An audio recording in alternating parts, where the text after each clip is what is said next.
Hello, everyone, and welcome back to Abnormal, the podcast for normal people who want to do abnormal things. Among many things, my guest today is the first Australian in 24 years to qualify for a 100-meter semi-final at the Olympic Games. Bree Rizzo, welcome to Abnormal. Thank you for having me. It's nice to be here. It's awesome to have you on, and especially when I'm checking social media this morning and the news headlines, and I'm hearing that you've had an absolute ripper of a Monday over Easter, and you're coming off what can only be described as a historic win. Yeah, I don't know if it's sunk in yet. Probably not. I don't think it will sink in for a while. I've never, I have imagined that I could win a stall gift, but never from scratch. So winning from scratch was definitely the icing on the cake. And I think maybe for people who are listening who don't know what that means, it is a very different style of racing. Think normal track sprinting, but handicap it. You're handicapped based off your speed. So my PB is obviously faster than some of the other girls. So I was the back marker of that competition. So I needed to start on the scratch line of 120 meters and it's run on grass. So it's not on a track, it's on grass and it's handicapped. And it was the 143rd edition of it. So it's been around for so many years. There's so much history and heritage about that race. So it was so special to win it. And then, yeah, to do it off scratch, I think I became the fourth person ever to do that in 143 years. So it was very special. Wow. Okay, so I was Yep. obviously hands up guilty. I was doing a bit of research before this because I saw the videos and I was like, hang on a sec there, that seems unfair. Like Bree starting all the way back there and having to chase him down like some animal in the wild or something. But it's obviously an incredibly historic race in Australia, right? Like I had not heard of it before, I must say. But from reading the articles and seeing your reaction after the win, I was like, shit, okay, this must be the real deal. This means a lot. So can you like let us know, why is this race so important, not just to you, but to anyone competing in it? Yeah, well, like I said, it's been around for so many years and it has so much history in it. It's in this tiny town in Victoria called Stawell. It's like 3 hours out of the airport. There is really not much there, and this is their like biggest event of the year in the city. And I can't even just put it into words. Obviously, it's been around for so many years. There's been so many legends who have won it. The first female to win from scratch was Melissa Breen, and she's our previous 100-meter Australian record holder before Tori Lewis broke it just a couple of years ago. So, to stand alongside names like that in history is incredible. But the personal touch for me is that my husband, Matt, won it in 2017. So we became the first husband and wife to win a Stawell gift. So that was our personal touch to it. And it just meant the world. Stawell means so much to him. He absolutely loves it. He is so passionate about his win down there. And I guess just to put both of our names together in the history was just really cool. And I ended up leaving my spikes that I wore behind in the Hall of Fame next to his. So he left his from the year he won and I left mine. So very, very special. And it's really cool to walk through the Hall of Fame that they have there because they have all of the pictures of all the ex-winners over across the 143 years. And they also have like all of the spikes that they wore back then, which is just crazy to look at how far technology has come in terms of footwear and even like the starting pistols. Just so much history, so cool. I just can't even explain it. Yeah, it was a very special one to win. I mean, that is ultimate power couple there, right? Power couple in athletics. The only couple to have ever both won it. That's insane. That's so cool. And yeah, what a special moment. Am I right in saying that you also met at one of these events, you and your husband? Yeah, we won at we met at the Stall Gift in 2019. So that was my first Stall Gift. I've done four now, and I came third in 2019, and that's where Matt and I met. So there's a lot going on at Stall for us. I think it's definitely a very special place. That's no surprise then that it brings back all the emotions when you cross that finish line. And oh wow, I mean, I'm glad we've opened up like that, and I feel very grateful and lucky that we've booked this in before you won. And so you know that it wasn't just because you won this amazing race. And I feel very fortunate with the timing of this whole thing. So thank you. No So worries. how's it been like since then? Like, have you just been hectic, nonstop interviews and media and all that sort of stuff? Yeah, there's a lot of that, a lot of radio interviews in the car ride back to the airport. I did a live news cross from work this morning.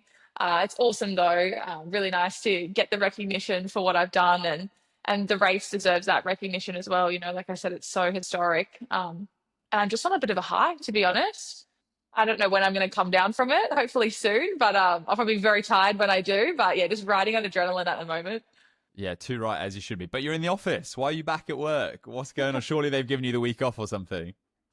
No, life goes on. I mean, I'm working wherever I am. I was working right up until I raced at the Olympics. I think it was maybe like a week or two off when I went into the Olympic Village, but I love work. It's something that keeps me grounded. I need something outside of running to take my mind off things. I can't think about running all the time. And I really enjoy coming in, not talking about running, focusing on something else and building my career after sport as well. And working for a brand like LSKD, they support every step of the journey. So I'm very grateful for that. Yeah, very important for all athletes out there. We've had a few on the podcast actually now, and it's interesting talking to athletes that are in careers that are full-time in their sports. So obviously with not all sports have the privilege of going full-time and having that support, but some that do, for example, rugby, it can be a tough transition for people to go from full-time rugby player or full-time athlete, whatever, into a career, an office job, God forbid, like everyone hears all this horrible stuff about an office job, like it's not that bad. So talk us through your journey at LSKD then. You mentioned you worked there. I know you worked in PR previously, but I think your job's evolved somewhat since then. Am I right? Yeah, I'm still doing PR, but it's also evolved into the athlete run space. So I started here in 2022, I think it was. God, it feels like yesterday I started here, but it's been so many years.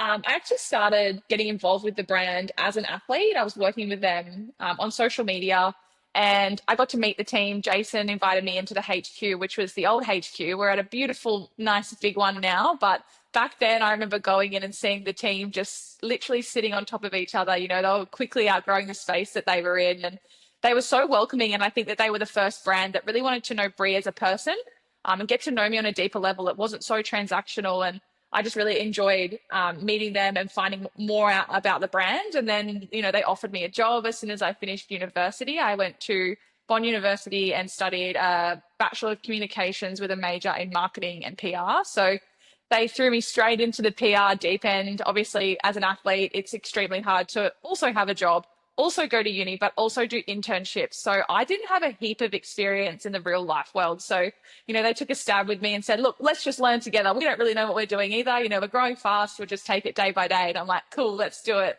So yeah, jumped straight in and kind of built PR here and now evolved into the athlete space. And obviously being in the run space is something I'm passionate about. I just talked about, life after sport and making that transition. And I think that transition will be easy in the role that I'm currently in and going into that run space, still having a connection with running, still working with athletes. And I think it's exciting that I can pass on so much of my knowledge that I've got to experience to the athletes that we have on the team here and yeah, and help build the brand because we're growing so fast and it's so exciting to be a part of, just being part of it from 2022 until now has been crazy, the changes and the growth. And I'm so excited to see where it is in like the next 10 years because I believe it'll be a massive global brand. Yeah, I mean, it was a great episode we had with Jason, obviously the CEO and founder, and thank you for helping arrange that. So we got into the business side of things there, which was really, really interesting. But with you, I do want to go more into the sports and athletics side. And well, first of all, let's keep one last question on LSKD. How are they supporting your training? Because I know, I mean, you're an Olympian, right? You're an Olympic semi-finalist. It can't be you can't just train twice a week in the evenings like us, are amateur athletes and trying to do the best we can. It's pretty much a full-time job, right? Somewhat, I'd say for sprinting, you would be surprised. I don't do like millions of sessions a day. It's very like quality over quantity. So to give you a snapshot of what my week might look like, it's Monday, Wednesday, Friday. I train track of an afternoon at 4:30 p.m. So most of my teammates, my coach, everyone else has another job as well. So we train afternoons. And then for gym, I do Tuesday, Thursday mornings up in Brisbane at the Queensland Academy of Sport.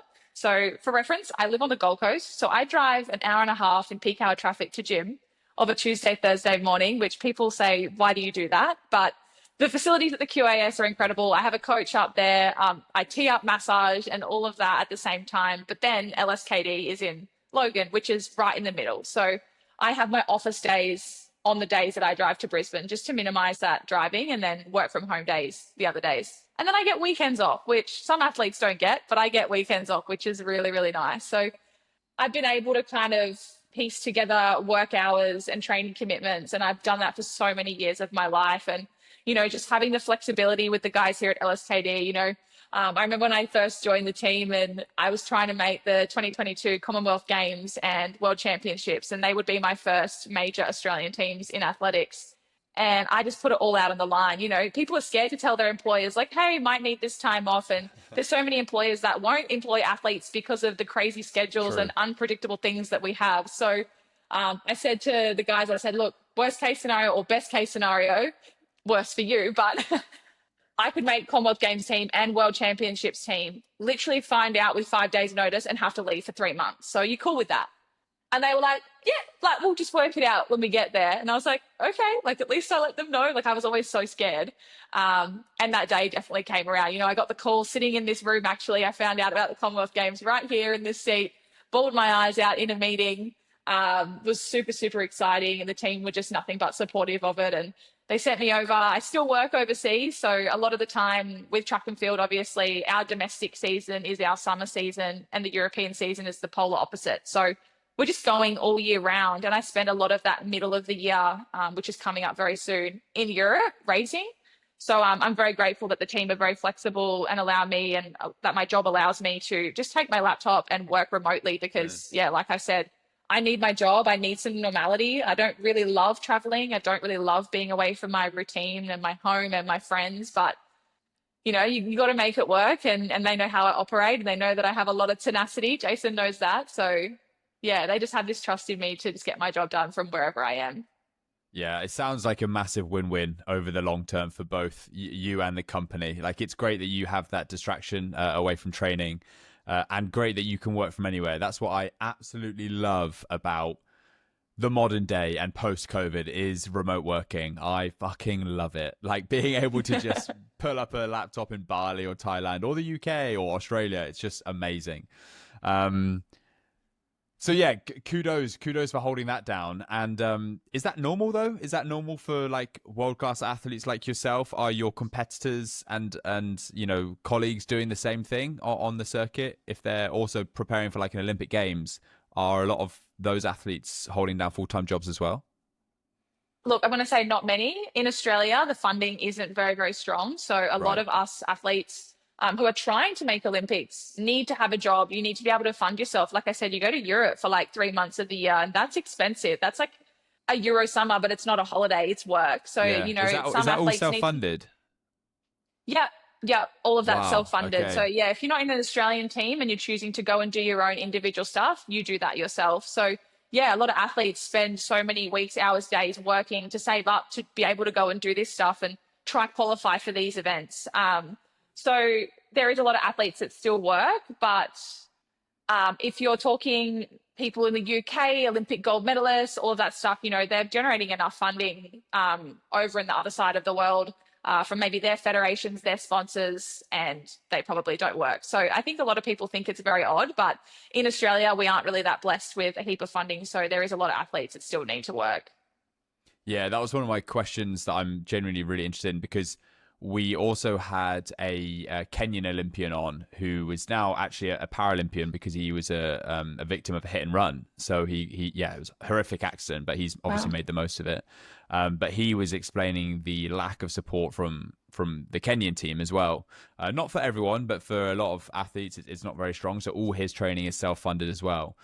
So I was very interested in that side of things, because these kind of sports, they're not known for being. It's not like basketball, right? Where if you're in the NBA, you're a millionaire. It's you really need to be the best in the world. It seems like from the outside, correct me if I'm wrong, you need to be like up there with like the 1 or 2 best in the world in order for it to become pretty lucrative. And then all the deals come in, and the global fame comes in. So it may seem all glitz and glamour every 4 years when you're in the Olympics, but it can be a pretty tough ride, I imagine. Yeah, it is. And look, there is a level of funding there, and we all have our own individual sponsorships, but yeah, it's definitely not basketball or, say, in Australia, AFL. It's definitely not a sport that has that much money. So Yeah, it is extremely tough, and definitely tough if you want to get yourself to there. I think once you're there, when you do attract those sponsorships, and if you can kind of have that marketability on Instagram and all that kind of stuff, you know, those partnerships do flow in. Yeah, the content game is strong with this one. Your content game is very strong, Brie. I'm enjoying the YouTube vlogs as well. Enjoy that Thank long form you. style. So if you haven't already, go check out Bree's channel. Okay then, Bree. So sprinting, for me, it's a pretty niche sport. It's one that I love watching, you know, when the big competitions are on. Was that always the love for you? Was that always what you wanted to do when you were growing up? Or was there something else? Yeah, look, the way I like to describe my life is that I've had three lives in sport. So growing up, my parents put me into so many different sports. One of those was surf lifesaving, you know, to become comfortable in the ocean. It's very popular in Australia. We're surrounded by so much ocean, and you want to be comfortable and learn how to swim. So I got into that. Little athletics was another one. Dancing, soccer, netball, like you name it. I was a very, very active kid. But my love was dancing. So I actually went to a performing arts high school in Sydney, and I was accepted for dance. So, you know, all throughout my high school career, I thought I was going to be a professional dancer. I thought I was going to go on to professional dance companies. A lot of my friends went on to, like, say, like the New York City Rockettes or Sydney Dance Company. And I graduated school in 2012, which, wow, feels like forever ago now. Can't believe I'm that far out of school. And I decided that I wanted to go do a full-time dance course. And that didn't last me very long. Um, but meanwhile, during my dancing career, I was also very good at surf lifesaving and essentially sprinting, but on sand. So I was very, very naturally gifted as a kid. I won so many junior titles and broke all these records, and, you know, decided that I wanted to change paths and chase that surf lifesaving dream. So I ended up moving my life from Sydney to the Gold Coast, which is where I am now. And I've been here for 12 years now with the same coach. So to put that into perspective, me and my coach have just achieved so much together over that time frame. It's just crazy. And what happened on Monday just is literally icing on the cake. But I moved up here to pursue surf lifesaving professionally, and that I did. I just left dancing behind. My mum and dad's probably spent so much money on dance costumes and all that. I'm like, oh God, now she's just giving it away. But honestly, it was the best move. I can't imagine myself not making that choice. Like, my life now is incredible. I can't imagine being in a dance room for hours on end, not in the sun. I love being outside. I love the beach. So, you know, for those many years after that, I took surf lifesaving professionally. I went on to win world titles, Australian titles, and I got to the age of 23 and I was like, I think I need to go get a proper job. Like, obviously not making much money out of it.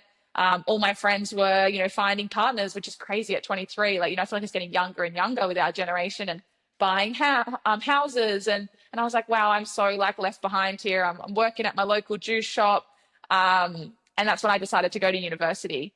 And that's also the same time that I met my now husband and did the Stawell Gift. So the Stawell Gift was all just part of, you know, trying to find love for the sport again and trying to convince myself not to retire. So, you know, to win the Stawell Gift on the weekend and kind of throw back to when I was 23, it was just like a really full circle moment that race was something that tried to, like, help me get my spark back in my sport. And after the Stawell Gift that year, I went on to run a track race. And, you know, my coach was just trying to get me into anything, like, hey, like, why don't you try this? Why don't you try that? So I went back to track after 8 years of not running track. And I ran 11:63. It was leading into the Tokyo Olympics. And that was mixing it in with some of the best in the country at the time. And some of my teammates were like, you could go to the Tokyo Olympics. Like, you could be in a 4x1 relay. And I'm thinking, me, go to the Olympics. Like, that's just absolutely insane. Like, I'm just a deep sprinter. And one of them said to me, like, I can see you running in 11:3 soon. And I was like, 11:3, like, that's crazy. Like, I don't think I can run that fast. And 2 years later, I went to Oregon World Champs and came back with an 11:29 to my name. And that was a PB at the time. So yeah, it's been an absolute journey. I've gone from dancing to surf lifesaving to track, and I wouldn't have it any other way. That was, I guess, the simplest way I could put my career into a quick snapshot. Like, there's so many other stories I could tell, but yeah, that's the way the journey's gone. That's what we call, Brie, an abnormal journey. That is up there with one of the most cross paths I've ever heard. But that's so cool to hear. I mean, it goes to show, right? You just don't know when you're younger. It's so important to try new things, and, you know, if I ever have to give advice, which sometimes I do to young people who want to play pro sports or do whatever, I'm like, right, go try as many things as possible. Live abroad for a bit if you can. Do this, do that. Just try new things, because when you're young, you have no idea what you love or what you don't love. The surf lifesaving thing. So I spent like 3 months in Manly when I was a pro rugby player, to recovering from injuries. And it's like a huge thing, right, in Australia. This thing, is it like on a Sunday morning you take your kids down and you learn how to basically be safe around the ocean and everything around that. So when you say you were professional with that, or winning these races, can you kind of like explain that to me a bit in basic terms? Because I didn't really know sprinting would be a big part of this surf lifesaving. Yeah, so you are right in terms of every Sunday you take your kids down to Nippers. So Nippers is the junior form of surf life saving, and it goes, I think, from they have like tiny tots now, which I think is under six, but back when I started, Wow. I think it was sixes. And it goes right through until when I was in surf life saving, it was the under 14s. And then you became a senior and it just turned into surf life saving. And they actually have competitions throughout the year that you go down and you compete against other people, just like track and field, but it's just a different sport. And there's water and beach events. So they're kind of all centered around life saving. Obviously, I'm guessing this is my guess, but sprint, like obviously you got to run fast to the patient, or like, you've got to swim around the cans, the board paddle, we got to go out and rescue people with a board. It's just a racing form of life saving, really. And, when you go through Nippers, you do all of the events, but I was always a land crab. I didn't like the water. I always liked the beach. And it was something that I was quite good at. Running on sand is very different to running on track. And I just found a love for it. There's also an event called beach flags. I don't know if you've heard of that, but that comes with the beach sprint. So usually if you're a beach sprinter, you're a beach flagger as well. And the best way that I can describe this is, you have to look it up on YouTube after, but you lie down in the sand with your feet on a line amongst other people who are like at arm's length apart from you. And you're facing away from a stick in the sand. So think of like musical chairs, but you're literally getting up off the ground on a whistle and running and diving for like a piece of hose that's stuck in the sand. And there's one less flag every single time until you get down to a winner. It is super entertaining. We have had so many incredible beach flaggers over the years. What's the distance from 20 you? meters. Oh, wow. 20 meters in Nippers, 30, I think, in seniors. So it's like So it's very acceleration, short. reactions, all grit, determination. Yeah, I've been off in an ambulance from flags before, because you dive and you collide with other people. Yeah, you have to look it up. It's a pretty cool event, and it can get pretty nasty, but you can't actually use your arms. It's all like shoulder and running action. So you can't like hold people back or anything. Yeah. But yeah, sometimes you just go down with people and just crunch into the ground. It can get pretty aggressive, but I loved it. It was so much fun. I was good at it, but a lot of the girls were a lot shorter than me and in my days. So like it was really hard for me to get up as fast as them. But then I had the strength and the weight and the arm's length to kind of dive for the flag. But yeah, it was an awesome event. Yeah, yeah. And then they have a world championship. So there are so many other countries in the world that do surf life saving. Not all of them, but there are a fair few. They just had the world championships. I think it was like August last year at Kurrawa, down in my home beach here. And yeah, all the countries came and there is a world champ. So you can do it professionally. You can represent Australia. I traveled the world with surf life saving, and that's kind of where my international racing started. So it's a thing. That's so cool. I'm so happy we got to talk about that. It's definitely something that if I'm ever lucky enough to have kids, I definitely want to do something like that every Sunday. I think, as well as team sports and all that stuff you do with like, kids activities, when I saw that in Manly every weekend, I was like, this is actually important. This is great for kids to learn how to be safe in the ocean, in the elements, and learn all these skills, which are also really fun, right? Like as you're a kid, you're like rolling around in the sand and going on paddle boards and swimming out in like a safe environment. I think it's one of the coolest things and most important things, like for kids, that I've actually ever seen. Yeah, no, it is really good. I have said to my husband, I said, when we have kids, they're getting into surf life saving. Like it's just a For fundamental. sure. We live around so much ocean. You've got to be comfortable in it. Yeah, and then for you, then the transition from that and sprinting on the beach to then track. You said it was like an 8-year period where you hadn't raced on track, but you're breaking all these records, winning all these races on the beach. Did it not cross your mind when you were like doing that and traveling the world and you're a professional that maybe you would also be really good at track and that could be a career that you could pursue? Not really. Going into track was so surprising for me. I didn't think I would go back into track. Obviously I did little athletics when I was a kid, and the reason I dropped it was because surf life saving and athletics were clashing on weekends, and it is incredibly hard to do all of the sports because yeah, they all essentially fall on the same day, and they still do to this day. So when I dropped surf life saving, it was I wanted to try and do both, but I physically can't do both of them. Obviously, when you get older, your body probably can't do all of them. But yeah, a lot of the national championships collide. But I've always trained on track and grass, bit of a mixture. And my squad still does to this day. Like I still train with my beach squad, Cairo Surf Life Saving Club. My coach is still a beach coach. Like I've stuck with him for 12 years, and we all do the same training on the track. And you just got to adapt over to the beach. I just never really considered myself that kind of athlete. Like, I've always watched the Olympics and always thought, wow, that'd be really cool to go to that. But like my sport's not part of it. I don't think I'm good enough. There's no times on the sand either. It's not electronic gates or anything like that. It's literally just first over the line. So you don't really know how fast you're running on sand. Yeah. So, well, so you never used to time yourself? No, no. And it's too hard. You just knew because that you were winning all these bloody races. You're like, oh, I'm pretty quick. Yeah. Yeah, you just have to win, because when you think about it, like every beach is so different. In athletics, they have to have world standard tracks and like the right lengths and stuff to deem it, say, world records. They've got to be ratified. So on a beach, every beach is so different. It's definitely always uneven. Sometimes you pull the lane that's got the most hills or the softest sand, and then someone closest to the water's got water running over their lane, so they've got rock hard sand, making it like probably a bit easier to move faster on. So yeah, it's a hard event to time, and it'd be very, very inconsistent in comparison to track. But I just never considered that I'd be any good at it. So when people told me I could possibly go to the Olympics, or I could do this, or I could do that, it was just like, I was riding this like roller coaster of just like, oh, what's next? Wow, I'm continuing to surprise myself. Like, yeah, I was never really that confident that I would be that good. And then, so what brought that confidence then?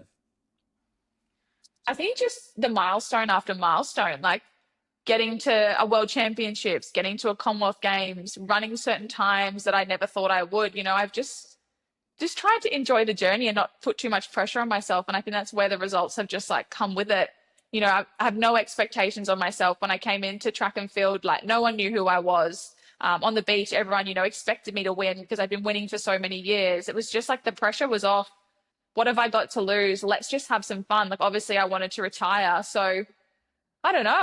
I kind of kept getting hungry, especially with PBs. Like I feel like it's always me versus me. Like I would love to win all the time, but at the end of the day, like I want to beat my personal best. I want to give my best performance. I want to see how much I can get out of myself. So like when I go to the World Championships or the Olympics, obviously you've got so many great athletes, and I'm definitely not final potential yet or medal potential. And hopefully one day I can be, which is crazy for me to still think now.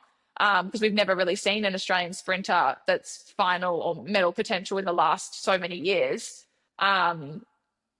It's just, it's crazy. I don't even know how to describe it. I just can't believe that I'm here and I'm now at the Olympics, and you just go out there and you say, you know what, like let these girls just pull you through to a good time. They're going to blow you out of the blocks, but like let them pull you through. Don't let them distract your race. Run your own race, and that I did. I became an Olympic semi-finalist to get next to the reigning world champion. So you kind of just got to use it to your advantage, be excited, be happy to be there, and just do your best.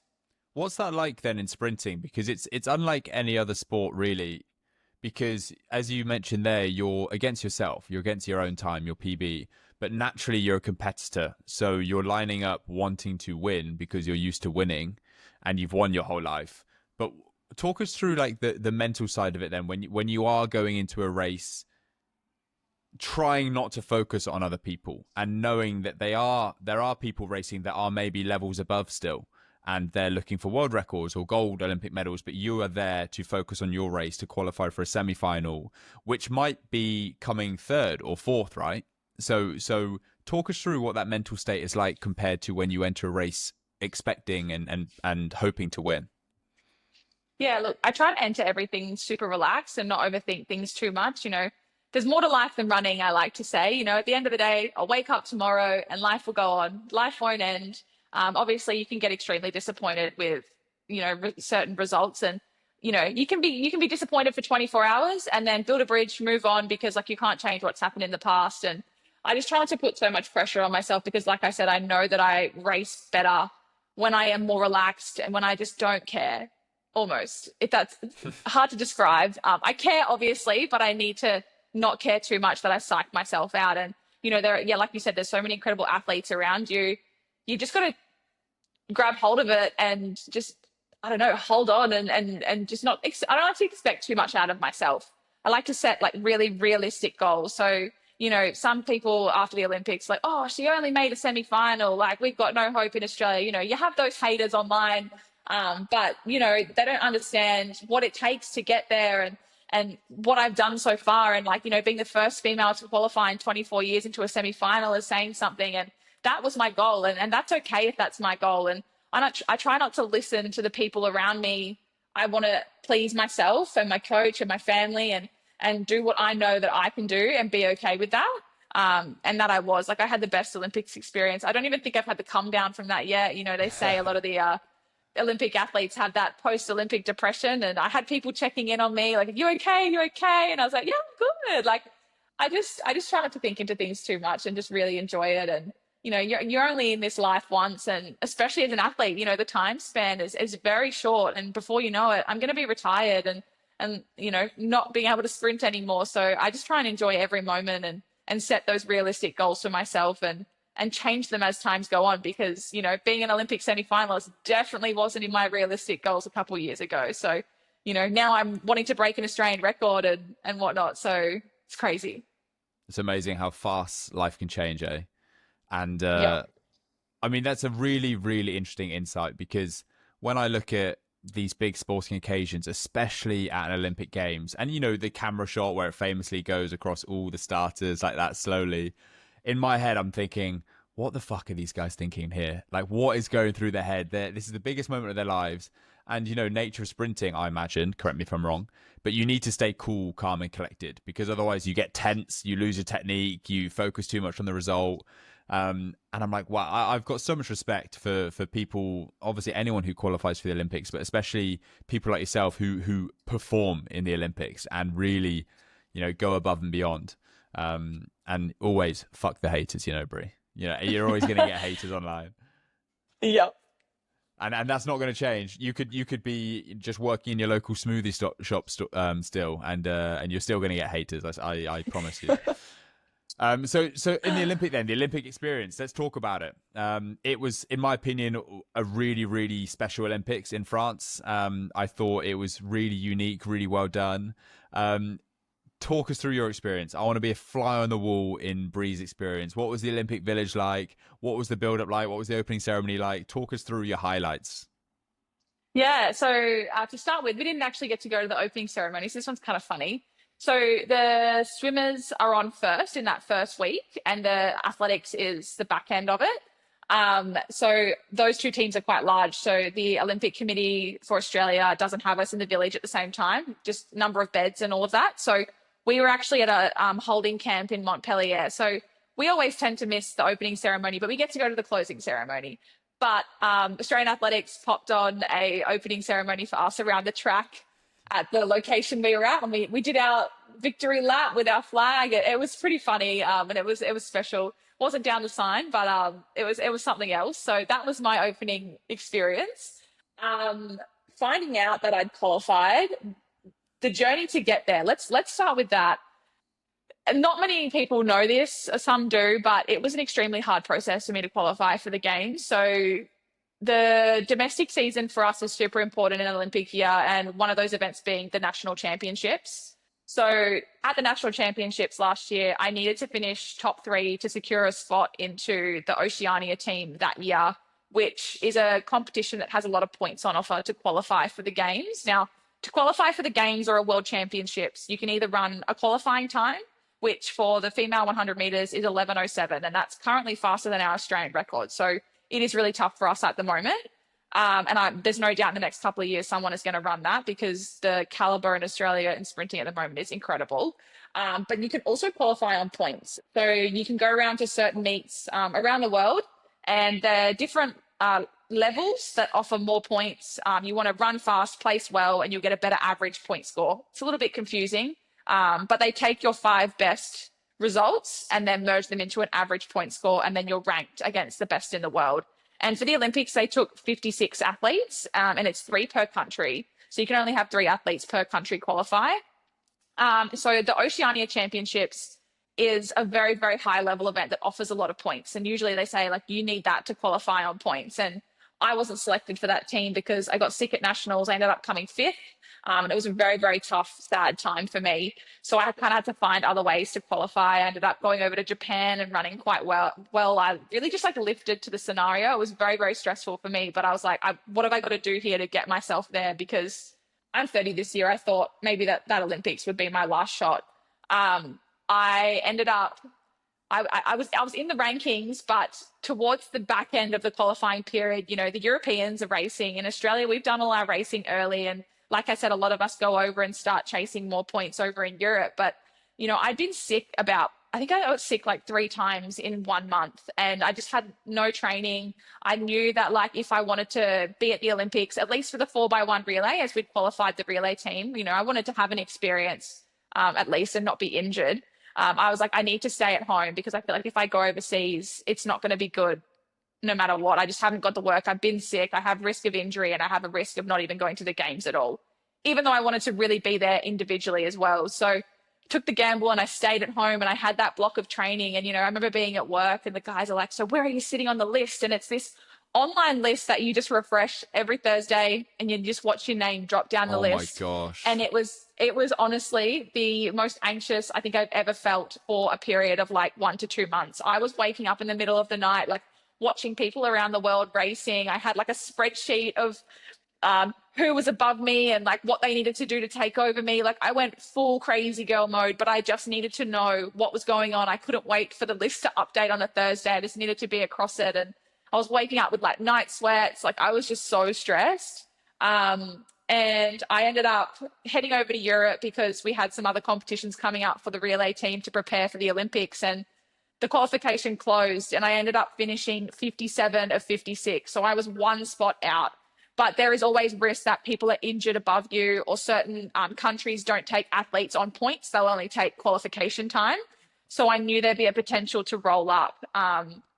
And I got the roll up and I got in, and I remember I just like broke down in tears in this hotel room in Italy. Like, I did it. I bloody did it. Like, it was such a rewarding feeling.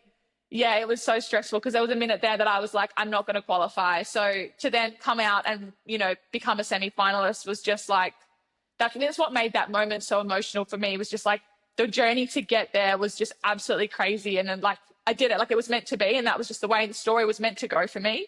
But yeah, that's the pinnacle of my experience. You know, people ask me about the village and what was it like and whatnot. And I was like, that result and that race was my favorite part about it. And, you know, the village is fun. Don't know how to give insight to this, but like, it's just basically this locked off little village just for athletes. It's so cool to be walking around so many elite athletes. I didn't see anyone like extremely famous. I think like Simone Biles and stuff were there in the early weeks that we weren't there. But I think a lot of the bigger athletes, like the basketball teams, they were staying off site. Some of them didn't stay in the village. You know, they just had this massive cafeteria of food. We did sleep on cardboard beds, but I actually found them very comfortable, surprisingly. People always ask me about those. I think someone asked me about it on the weekend, to be honest. Still getting questions about it. But yeah, cardboard, and the mattresses were like recycled like plastics. So it was very firm, but we had mattress toppers, and I actually had some of my best sleep there because I prefer a firm bed. I think it's way better than a soft bed. But yeah, and the chocolate muffins were chef's kiss. I think, didn't they go like viral or something on social? Some athlete was like documenting how many chocolate muffins he eats every day, and they're like, this is amazing. Yeah, the chocolate muffins were really good. But yeah, the whole experience to me was definitely what I dreamt of. I don't think I could have had it any better than that. Oh, no wonder you were so like grateful and calm when you actually got there, because fuck, I'm sweating now just like hearing you talk. Like that is so stressful. Like when that is your dream, that's your life's work, and oh man, things aren't going your way. And I always hate situations where you care so much, but you're relying on other people and other results. And I'm sure it was the same for you, where this is the one thing you want more than anything in the world, but you're waking up in the middle of the night looking at other races, you know, looking at other people's results and seeing your name That leaderboard, that's savage. That can't be good for the mental health. Surely It something is needs to be done. brutal. It sounds like Hunger Games or something, and you have like a cannon every time someone drops out the top 56. That would be horrific. That's what it sounds like. Yeah. Yeah, it is pretty brutal, but so many of us athletes are in the same thing. Yeah. Like we all want the same thing. We all want to be there. But yeah, it was definitely the most stressful year of my life. And I think coming into this year, and just kind of riding the wave of just enjoy it again. Don't get so stressed out. Like we spent too much time pulling our hair out last season. Like let's have fun. And I'm racing better than I ever have at the moment. So just trying to like relax and enjoy it. And, I've achieved everything that I think I've wanted to. I would happily retire right now and go, you know what? I'm so content with what I've done. Would love to do it all again. Would love to be in LA. But yeah, just where I'm at right now, I'm like, I'm so proud of myself. Is that where your head's set then? Is that where what your target is qualifying for LA? Yeah, I would love to go to LA. I'm not sure what life looks like in between. Obviously I got married in November last year. Hey, congrats. Yeah, thank you. And I'm 30 this year. And we would very much like to start a family. So where that happens, I'm not sure. Maybe next year I could have the year off and then come back world champs year and then into the Olympics. I think my eyes are really set on another Olympics as my main goal. And I think I'd be 34 then. So that would be probably my last go at it. I don't think I'd be able to go to 38. Well, Probably a you bit never old know. then. Eat whatever I think my LeBron body James would is eating say, in LA. true, true. I think my body Um, would just say no by then. Especially like as a sprinter, you are the epitome of peak performance. You're so finely tuned. Even like back in my rugby days, I'm sure that I've got almost zero fast twitch fibers in my body. I was always like a slow plodder, like really good at the fitness tests, some good agility, but then my friends who were actually rapid and super quick, they're the ones always picking up the injuries, the calf strains, the hamstring tears. And I'm like, you guys are too finely tuned. There's too many fast twitch fibers, too many muscle fibers. And so I think, yeah, maybe for a sprinter it might be different, but never say never. Modern Never medicine, say Brie. never. Yeah, that's true. So yeah, we're just riding the wave as we go and see. But that's definitely a goal to go to another Olympics. And how much of your focus then on your training, on your diet, on your recovery, how much is that a focus for you to assist in this goal then? Like we've spoken to a lot of people on the podcast who are huge athletes, and I think also public perception now is a lot of people are taking like their wellness journey more seriously. Like there's a lot of ice baths, saunas, eating whole foods, all that sort of stuff. You could list off a whole load here. What sort of stuff what role does that play for you in your day to day and your planning? Yeah, it's super important. I wouldn't say I look too like deep into it. Over the years I've learned, what works best for my body, what I respond to, what I like to eat. I work with dietitians. There's nothing really strict going on. I think I've learned, the right size portions, how to get my protein in and all that stuff. So it's really not too much of an effort for me. I love healthy foods. I love big salads. It's not a chore. I do have a infrared sauna at home, so I love a good sauna. I do love That's the cool. heat. I prefer heat over ice. I do ice baths, but not a whole lot. Prefer the heat. Love a good ocean swim. It's amazing what just a swim in the salt water does Completely agree. for your mentals and your body.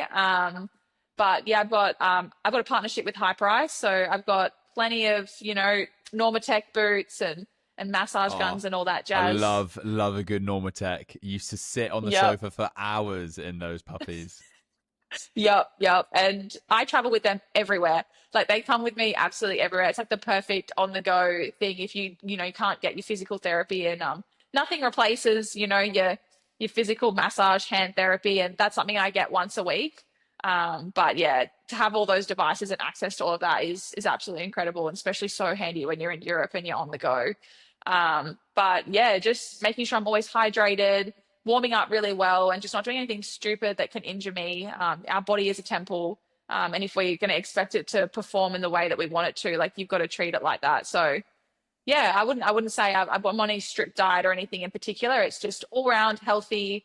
What I respond to, making sure I get in all my right nutrients and making sure I stay on top of my recovery. Sleep is also a big one. How much sleep Must are you get getting a sleep. night? Oh, look, we've been on a bit of a journey with our sleep. So I was pretty good. I'm usually about 8 hours, and then I hit January, and life was lifing for me. There was a lot going on, and I started racing, and I kid you not, I was getting about 5 hours sleep a night. And listeners, don't take this, but I actually started performing really well. Oh God, Everyone, that's not the everyone was message like, we wanted to portray. everyone was like, "Oh wow, Brie, like we counted you out of that race, considering all you've had going on and like your terrible sleep and whatnot." But like, how did you do that? I just think I was just running off adrenaline and just like bouncing from one thing to the next. You know, yeah, the start of the season was crazy, but I knew that wasn't healthy. I was probably going to end up with an injury if I kept that up. So like, you know, I've got my Whoop on, and I'm like, you know, okay, what time do I need to go to bed?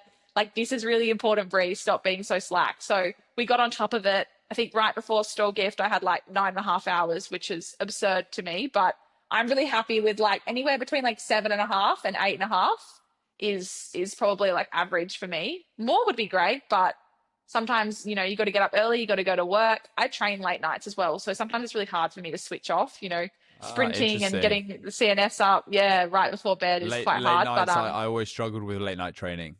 When some of our rugby training, I live in Hong Kong at the moment, and that training would sometimes start at like 8 p.m. and I'm wired by midnight. I'm laying staring at the ceiling because the adrenaline's still pumping, everything's still pumping. And it's the same when you've got, I don't know if you take any like stimulants or if you're allowed to take any stimulants before a race. Like, I mean, like high end caffeine and stuff like that, because oh evening rugby yeah, I have. games, you're like smashing so much caffeine, and Yeah, you're just wired the whole night. Are you allowed to do yeah. any of that sort of stuff before meets or? Yeah, yeah, caffeine's fine. I have caffeine gum, which I really like because I've had, you know, your Red Bull and all that in the past. And I feel like the liquid just doesn't sit well on my stomach because then you Mm. start running and you can just, and you're burping. And then I found caffeine gum, and that's my race day caffeine. I'll have like all other forms of caffeine training weeks if I need it. Try not to take it though on training nights because, like you said, it keeps you up. But a lot of our track races are at night time. So yeah, you don't really get much sleep that night. It's always a very, very crappy sleep. I think the night of my Stawell Gift, even though that was at midday, I slept for like 4 hours. You just kind of got to get back on that track and catch up on that sleep debt. But yeah, sleep is so important. And yeah, please don't sleep 5 hours a night because Yeah, not good. even if it qualifies you for an Olympic Games, it's not worth it long term. Yeah. Yeah. There's so much content about sleep and all that sort of stuff now, and obviously everyone has these wearables, the Whoops, the Garmin's, the rings, all that sort of stuff. Now I've gone through my fair share of these devices, and I love sleep data. But it scares me sometimes as well, because I'll sometimes wake up in the morning and my mood for the day will be reliant on my sleep score, or how well this device is telling me that I've slept. And I hated that. I loved it at the time, but it's also got the opposite effect. If I think I'm feeling fresh and then I'll look at it and it says, "Oh, you slept like shit," I'll then be Yeah. like, "Oh, you know, I'll then start to feel tired." Equally, if I wake up thinking I slept like shit and I look at it and it says, "Excellent score," I'm like, "Oh my God, Superman today! Like, let's go." So Yeah. does that Yeah. ever affect you at all, or is it just like crack on? Yeah, this is what the watch says, but crack on. I feel fine. Yeah, like I said, I don't think into things too much in life in general. I know one of my teammates likes to turn off her Whoop score on, particularly on a race day. So you can actually change the setting to like not let it show you what you are until the day's done, which I think is cool. But I've never done that because I just don't look too much into it. And like I've raced really, really good races on like yellow recovery, like 34%. So I think I've proved to myself that like I don't need to be massively in the green to perform well. As long as I've had, you know, that whole week, I've had consistent sleep. You know, I think it's what you build into rather than like what happens on that day. But you are right in saying that, like, you know, I woke up on the Stawell Gift Monday, and I had, I think it was 97 or 8% recovery and the highest HRV I have had in a very long time. And usually I kind of go off the HRV because it shows me that like I'm ready, and I usually feel very on when that's up. And I was like, what a day to have this. And maybe that helped my mentals too. I'm not sure. But The on Heats stars Day, aligned. I was yellow. Yeah, I was yellow, and I still performed really well, and I still felt great. So I just try not to, yeah, let that score depict how I feel for the day, because yeah, it can ruin the day. And it's very good at picking up when I'm sick though. Sometimes I'll wake up and go, Ah, oh yeah, that's definitely how I feel. Like all the health data and stuff, I really look into that stuff. And if there's certain things lining up red, I'm like, oh, I'm going to treat myself like I'm sick today because I think I'm going to come down with the flu. Mm. So it's really good for that early detection of sickness. But yeah, you can't think too much into it. It's not the be all and Yeah. end all. Yeah, I agree. And I think from an elite sports athlete, from your perspective, like the more data, the better. Like you must be going off so much data for your training, and all that sort of stuff. So, I mean, it always helps. Like it's always good to know if you need more sleep or not, or if you're down on something.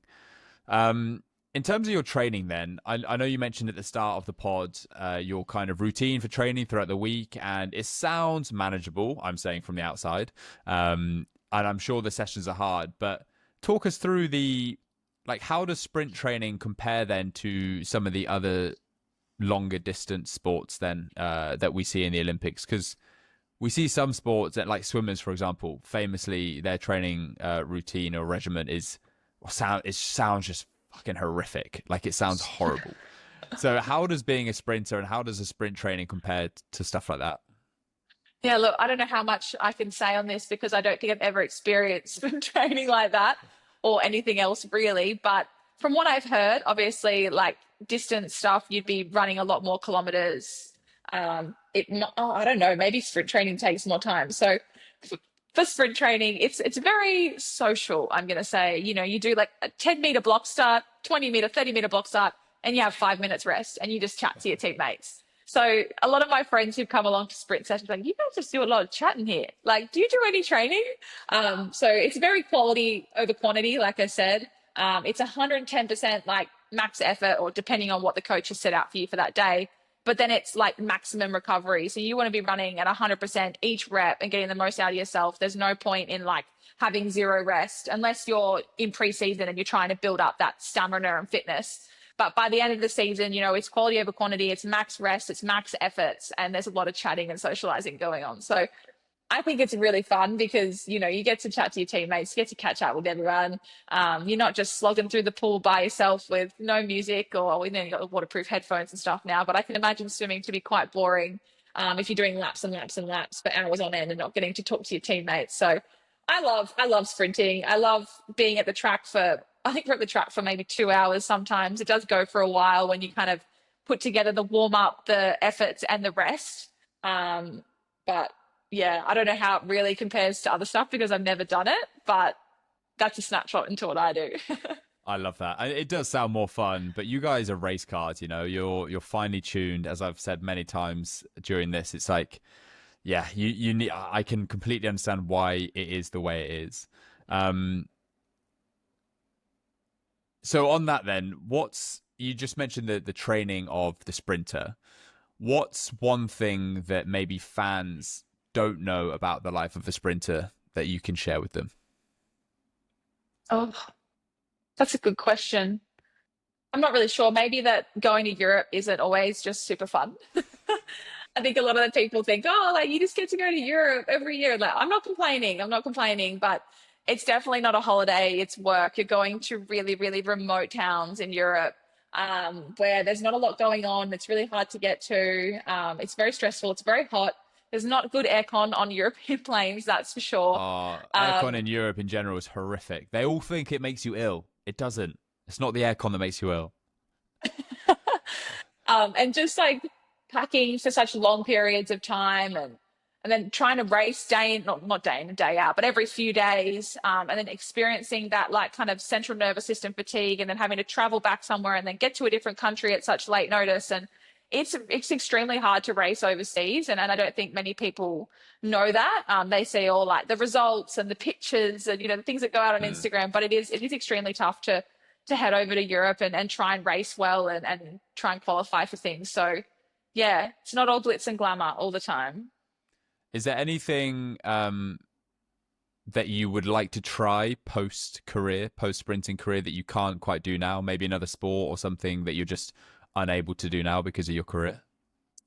I'm not sure. I'm very much in love with what I'm doing. And, like I said, like I thought I'd probably retire around now, but I'm not ready to retire. I still love it. Even though I want my, family life to coexist with my sprinting, like I don't know how I can put those together. Mate, I've seen so many incredible females all around the world in different sports, go away and have kids and come back and still do their sport. And I've always thought like, when I choose to have kids, like that's the end, you can't come back from that. But my whole mindset has changed because I still really, really love what I'm doing, but I don't want to put my life on hold.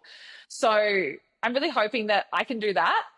I'm not ready to go into another sport. Like I love seeing the growth of high rocks and all that stuff. I'm definitely not an endurance athlete. Obviously, as a 100-meter sprinter, we just have speed, not a whole lot of endurance. So we need to work on that a little bit for, say, high rocks. But I don't really know what life has in store for me. Jason has this bet with me that he thinks I'll run a half or a full marathon by the time I'm 35. And I said, you're going to lose that bet big time. There is no chance I'm running a marathon. So I'm very just like sprinter mindset at the moment and haven't really thought of anything else. But I'm sure I will always be in fitness and I'll move on to something else. I've got such a big competitive nature. And I love that there's so many sports coming out now, like high rocks, that you can go and compete with your teammates. You can go and compete for a world record. I think people need that competitive aspect. Like I don't really see myself, retiring and just going to the gym to try and look good and stay fit. I need to be training for something. I'm a performance athlete. So I'm not really sure. We'll see what happens. For sure. I think Jason's probably made that bet because he might be betting on you like 99% of other marathon runners having a quarter or midlife crisis and signing up for a marathon. That tends to be the journey into marathon running from personal experience. Is 100 meters obviously your speciality. Have you given like 200 meter a go before and then even 400? Would you even consider doing that? 400, definitely not. I did do everything through school. I can't see myself going back out to 400. I think you need to be a different beast to do a 400. Honestly, the training looks horrific. And even just like watching their races and how much lactic they hit in that last 50 meters, I'm like, no, thank you. I actually won one of my school state championships one year, and it was the first time I'd ever experienced lactic. And my race plan was just full send and then finish with whatever you've got. And that is just not the right way to run a 400. And I remember watching the video back and I was like, wow, my knee lift is literally out the back door and I face planted over the line because I just had like nothing left. I ended up winning, so it was worth it. But yeah, we left the 400 days on that track on that day and never went back. But yeah, a lot of the 100-meter sprinters also dabble in the 200. It's kind of those two events that can coexist. You could do 2 and 4 as well, but yeah, I did 200 when I first came back into track and field, and I think my PB still stands at 23:21, which is not too bad. And a lot of people have tried to convince me to go back to the 200 because I haven't run one for probably 2-3 years now.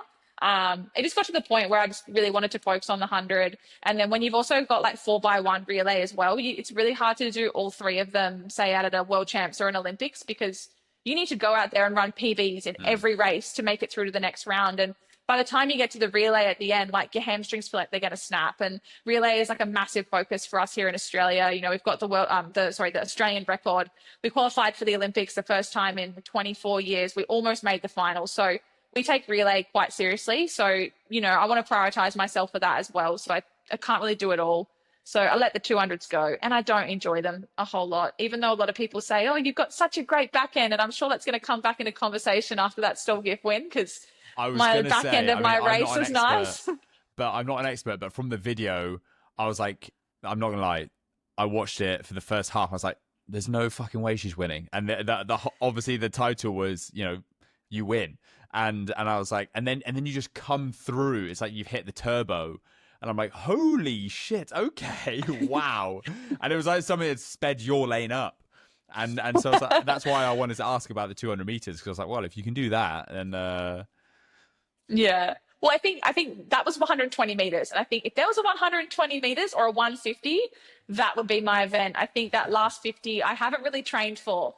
We've always been training kind of that shorter distance. And I usually run the second leg of a 4x1 relay, and that's a little bit longer. Like 110, maybe 120, depending on where you pass it. So I think I have that strength from my relay runs. But yeah, 200 is just not something I really enjoy. And you never know, maybe I'll go back to it one day. I'd love to do another one maybe in a pre-season, but it's just so hard for the two to coexist in a professional season because there's already so much going on. And, my body is a temple at the moment. We don't want to push her too far and hurt her. So yeah, it's hard, but maybe never say never. Never say never. How would you like to be remembered, Bree? Wow, that's a deep question. I don't know. I think just for the person that I am, I think, I try and give back to so many of like the kids and the fans and whatnot. I spent so much time on the weekend making sure I tried to sign and get photos with as many people as possible. I think I want to make an impact. And if that's only one person, then sure, I've done my job. But if I can impact so many younger athletes to believe in themselves and, like you said, go and try something new, don't knuckle yourself down to one thing. Like, try all these different things. You never know, you might surprise yourself. So I think I want to be an inspiration for the next generation. And, I want to see, athletes in Brisbane 2032 saying, I looked up to you when I was this old, because they're going to be so much older by then. And I'll probably be retired watching them. So I think I want to be an inspiration to the next generation and just be remembered for the bubbly, smiley, happy, good person that I am. I love that, Bree, and I'm sure you are. You're well on your way. And after your Olympic performance and everything else that you've done, I'm sure that people are already basing their lives and basing their training and their aspirations off what you've done. So I'm sure that will come. Final question then. Everyone that comes on the podcast, as you know, it's called Abnormal. It's for normal people who want to do abnormal things. So speaking to people like yourself is a real privilege to share your story and to show how you've got to where you are and how you stay there and the risks and the hard work that you put in to be at the very top. So what's one piece of advice that you would give to someone out there wanting to do something abnormal in their lives? I think pretty much similar to what I just said, to be honest. Just go out there and give it a go. Don't be afraid. Don't be afraid of what other people might think. Don't be afraid to fail. Like, sometimes you need to fail to learn lessons and to get better. I've had so many disappointing results. I've had so many setbacks, but all of them have just made me stronger and into the person that I am today and the athlete that I am today.